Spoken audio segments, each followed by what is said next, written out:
Un médico meticuloso guarda cerebros en su nevera. Sabe lo que ocultan. Un cura alternará la sotana con las botas. Un joven vestido de monaguillo enfrentará una maldición. Una niña que seguía hormigas en el jardín y las clasificaba por tareas convirtió la costumbre en sospecha y la sospecha en ciencia. Un niño que soñó con ser payaso se convirtió en el ingeniero que salvó el café de su propio fin. Una científica que viajó hasta la China para recoger muestras. Un hombre que se obsesionó con el agua, adentro del cuerpo, por fuera del cuerpo, hecha hielo, vuelta líquido, vapor, agua de río, agua de cielo. Estos son fotogramas de historias que cambiaron la ciencia en Colombia. Fiebres Lúcidas, un podcast sobre las obsesiones científicas que transformaron al país. 7 relatos de fiebre por entender y lucidez para construir.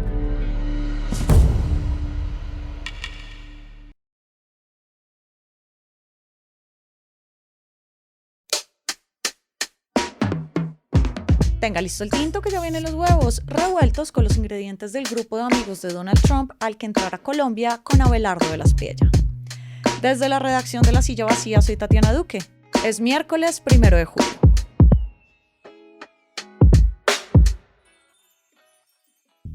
La revista The Economist encontró el verbo ideal para nombrar la influencia de Donald Trump sobre la política del continente: la trumpificación.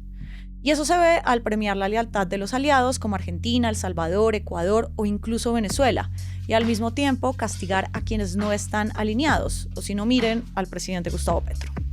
Y el nuevo gobierno de Abelardo de las Priella se alinea con esta trumpificación. Ya pidió denunciar ante los gringos las supuestas irregularidades que vaya a encontrar su empalme, y está el detalle no menor de que no ha renunciado a su ciudadanía norteamericana como pide la oposición. La trumpificación puede que no sea para siempre. Este año Trump y los republicanos podrían perder el control del Congreso. El presidente gringo está cayendo en las encuestas y en 2 años habrá elecciones. Hoy hablamos de la trumpificación a la colombiana con María José Restrepo, quien cubre la política internacional para La Silla. Gracias por volver por acá. Gracias, Tatiana, por invitarme. El Salvador, Costa Rica, Chile, Paraguay, Argentina, Ecuador y hasta Venezuela se han alineado con el Estados Unidos de Donald Trump. The Economist apunta a que solo México está como en la periferia y Brasil podría entrar a este grupo de amigos de Washington en los próximos meses. ¿Cómo se ve entonces el apoyo de Donald Trump a sus aliados en la región?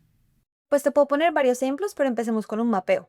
En los últimos 3 años, la derecha o la ultraderecha han ganado 12 de las 15 elecciones presidenciales en América Latina. Eso es un montón. Y lo que hemos visto es que Trump no solo es un gran aliado para los temas que les interesan a esos gobiernos, entonces, por ejemplo, apoya la agenda militar de Noboa en Ecuador, cuando la agenda grande de ese gobierno está muy enfocada en la seguridad, o por ejemplo hacer rescates económicos a la Argentina de Milei, que claramente tiene una prioridad económica muy importante. El tema ahí es que hay grandes dudas todavía sobre el impacto, especialmente a largo plazo, de sus apoyos. Y, por ejemplo, en Ecuador hay un gran rechazo en este momento a las operaciones conjuntas y a las bases militares internacionales que algún día se planteó poner en ese territorio. En Argentina, al gobierno de Milei le ha tocado congelar varios proyectos de empresas chinas en su territorio nacional, básicamente porque Trump le pide. Entonces, detrás de esto hay una pregunta grande sobre la soberanía nacional y qué va a pasar con estos gobiernos a largo plazo. También los ha ayudado con castigos a los opositores. Entonces, por ejemplo, a la expresidenta Cristina Fernández de Kirchner en Argentina, que es una férrea opositora a Milei, le vetó la entrada a Estados Unidos a ella y a su familia. Canceló las visas de decenas de opositores y de periodistas críticos del gobierno de Laura Fernández en Costa Rica. Tal como hizo Trump con el presidente Petro o con Beto Coral, el influenciador del petrismo, quien está detenido en un centro de ICE por criticar a Abelardo de las Priella. Y además hay temor en la izquierda por una persecución a opositores con apoyo de Washington. Y hemos visto otros ejemplos de zanahoria y garrote contra aquellos que le hacen oposición interna a los amigos de Trump en la región. El epicentro de esta trumpificación es lo que Trump llama la doctrina Monroe, que es jugar con su nombre, y la doctrina Monroe, que se aplicó el siglo pasado desde Washington. ¿Cómo se aplicaría entonces ahora? Pues la doctrina Monroe surge de una doctrina que es una serie de políticas del gobierno de James Monroe, como dices. Él fue el quinto presidente de Estados Unidos y en ese momento su gobierno sacó una doctrina básicamente diciéndoles a los países europeos que se mantuvieran lejos de América Latina, que Estados Unidos era el garante de la región y que iba a proteger la región de injerencias extranjeras. Lo que pasó es que el año pasado el gobierno de Trump revivió esa idea cuando publicó el documento para la seguridad nacional, que es una guía de estos temas para Estados Unidos, pero también para el resto del mundo, y específicamente hay un capítulo sobre el hemisferio occidental, que es básicamente América Latina. En el documento hablan de bloquear potenciales rivales y ahí, por ejemplo, se explica el tema de las empresas chinas en Argentina, pero también dice que su objetivo es, y cito, reclutar y expandir.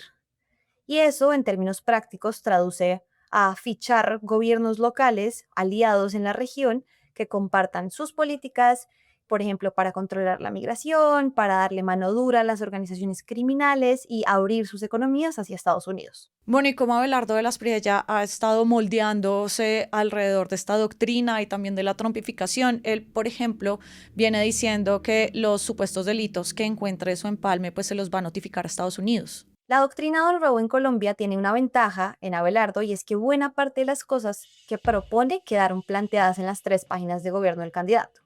Entonces, temas, por ejemplo, de seguridad, de lucha contra las drogas, son cosas que el candidato ya había prometido en términos de mano dura, de volver a la fumigación aérea, de cultivos ilícitos, en la extradición de los grandes capos o de los grandes representantes de estas organizaciones criminales.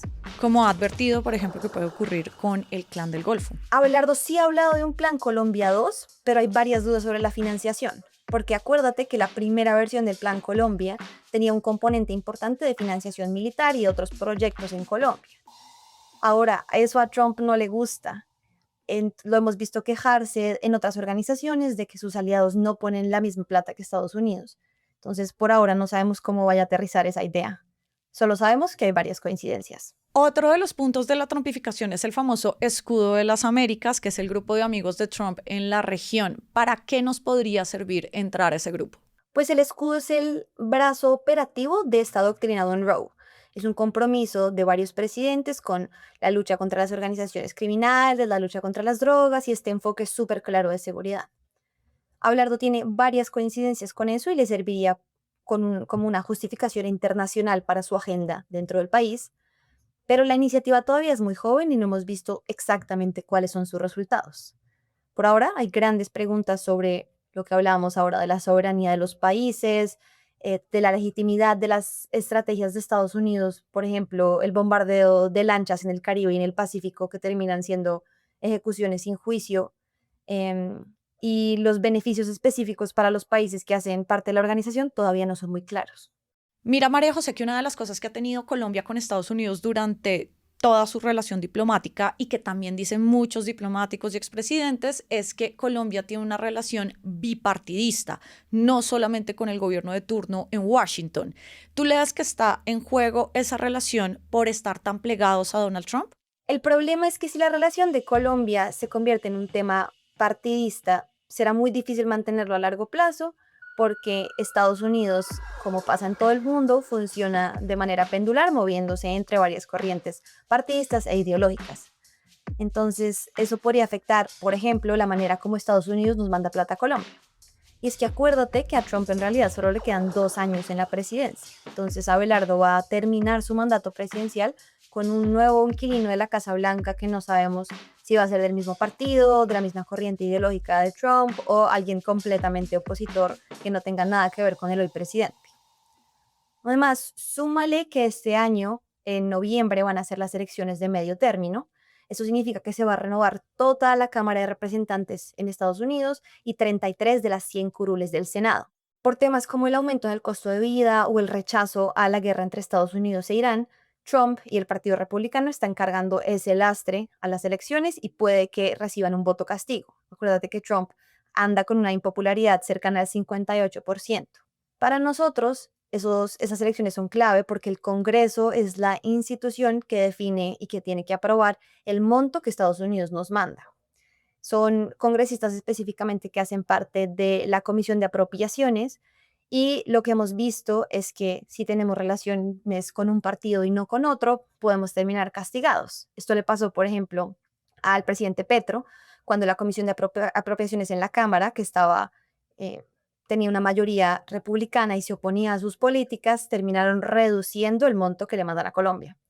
Entonces, si llega una mayoría demócrata en noviembre y nos mantenemos con ese Congreso para el final del gobierno de Abelardo, podríamos recibir un resultado parecido. María José, muchas gracias siempre por tus luces y por pasar por acá. Gracias por invitarme. Y arranca el día con estas movidas. Con 1.200 personas involucradas y en la Sergio Arboleda de Bogotá arrancó el empalme del presidente electo. El equipo lo dirige el vicepresidente electo José Manuel Restrepo. Entre tanto, el líder opositor Iván Cepeda condicionó su reconocimiento a la autoridad del presidente electo si no renuncia a la ciudadanía norteamericana, entre otras peticiones. La norteamericana es una de las 3 ciudadanías que Abelardo de la Espriella tiene. Y el designado ministro del Interior, Rodrigo Lara, pues rechazó las advertencias de Cepeda. Dijo que, como todo colombiano, debe respetar y acatar el resultado electoral. Toda la movida de poder estar al aire en lasillavacia.com, en las redes, en el en vivo y en nuestro canal de YouTube. Y por acá cada mañana estará servido su desayuno político favorito. Fernando Cruz y Angie Usme produjeron este episodio. Yo soy Tatiana Duque, me voy esta semana de vacaciones. Ana León se queda a cargo de la cocina política. Usted y yo nos escuchamos la próxima semana. Hacer periodismo independiente cuesta. Cada suscripción a este canal nos permite financiar historias que revelan patrones, intereses y otras dinámicas de poder que otros no cuentan. Suscríbase y sea parte de la comunidad que apoya a La Silla Vacía.